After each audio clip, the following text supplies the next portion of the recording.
আসসালামু আলাইকুম ওয়া রাহমাতুল্লাহ। বিসমিল্লাহির রহমানির রহিম। ইসলামিক ইউনিক গল্পের পক্ষ থেকে আমি আছি মোহাম্মদ নূর গনি। প্রিয় দর্শক, আজকে আমরা শুনব এক কৃষক ব্যক্তি দুনিয়া থেকে চলে যাওয়ার সময় তার সন্তানদের জন্য কী সম্পত্তি রেখে গিয়েছিলেন। এক গ্রামে বাস করত একজন কৃষক ব্যক্তি। তার ছিল 5 জন ছেলে। ওই কৃষকের নিকট ছিল বড় 2টি ফসলের ক্ষেত।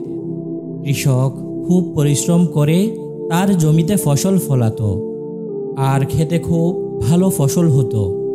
সে ফসলের আয় দিয়ে তার সংসার চালাতো। কৃষকের 5টি ছেলে খুবই অলস প্রকৃতির ছিল, কোনো কাজ কর্ম করতো না তারা। একদিন বৃদ্ধ কৃষক মারা গেল। পিতার মৃত্যুর পর ছেলেরা খুবই হতাশ হয়ে পড়ল। সংসারে অভাব দেখা দিল তাদের। অভাব দেখা দেওয়ার পরেও ছেলেরা কোনো কাজ কর্ম করত না।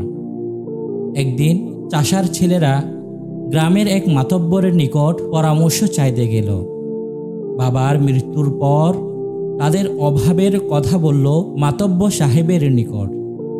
মাতব্বর সাহেব তাদের কথা শুনে কিছুক্ষণ চিন্তা করলেন এবং তিনি বললেন, তোমাদের বাবা ওই জমিগুলিতে তোমাদের জন্য মূল্যবান সম্পদ রেখে গেছেন।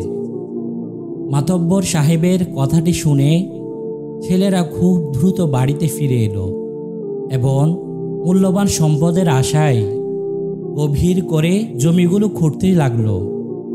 জমিগুলো গভীরভাবে খোঁড়ার পরেও কোনো মূল্যবান সম্পদ পেল না তারা। 5 ভাই সিদ্ধান্ত নিল যে এবার তারা সম্পদের আশা বাদ দিয়ে পরামর্শ অনুযায়ী জমিগুলোতে বীজ বপন করল এবং খুব ভালো ফসল পেল। বাবার মতো তারা গোলা ভরে ফসল তুলল।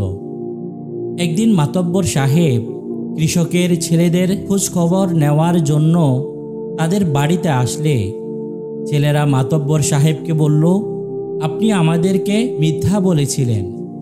আমরা জমিগুলো এত গভীর করেও খোঁড়াখুড়ি করলাম, কিন্তু কোনো মূল্যবান সম্পদ কিছুই পেলাম না। মাতব্বর সাহেব বললেন, আমি ঠিকই বলেছিলাম। ওই জমি 2টি তোমাদের বাপের রেখে যাওয়া মূল্যবান সম্পদ ছিল। তোমরা জমিগুলো খোঁড়াখুড়ির পর বুদ্ধি করে জমিতে বীজ বপন করায় আজ তোমাদের ভালো ফসল হয়েছে, আর এর ফলে আজ তোমাদের সংসার খুব ভালোভাবে চলছে। আমি বুঝতে পেরেছিলাম তোমরা সবাই অলস প্রকৃতির, তোমরা কষ্ট করে জমি চাষ করবে না, তাই এরকম করে বলেছিলাম যেন তোমরা জমি চাষ করো। তারা সবাই মাতব্বর সাহেবের হাত ধরে বলল, আমরা আপনার কাছে চিরদিন কৃতজ্ঞ থাকব।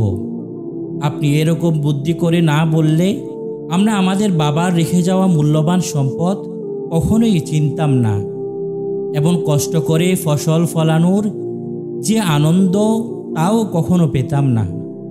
তাই আমরা সকল ভাই আপনার কাছে চিরদিন কৃতজ্ঞ থাকব। প্রিয় দর্শক, এই গল্পের মাধ্যমে আমরা এটি শিক্ষা পেলাম, অলস ব্যক্তির ভবিষ্যৎ কখনোই উজ্জ্বল নয়।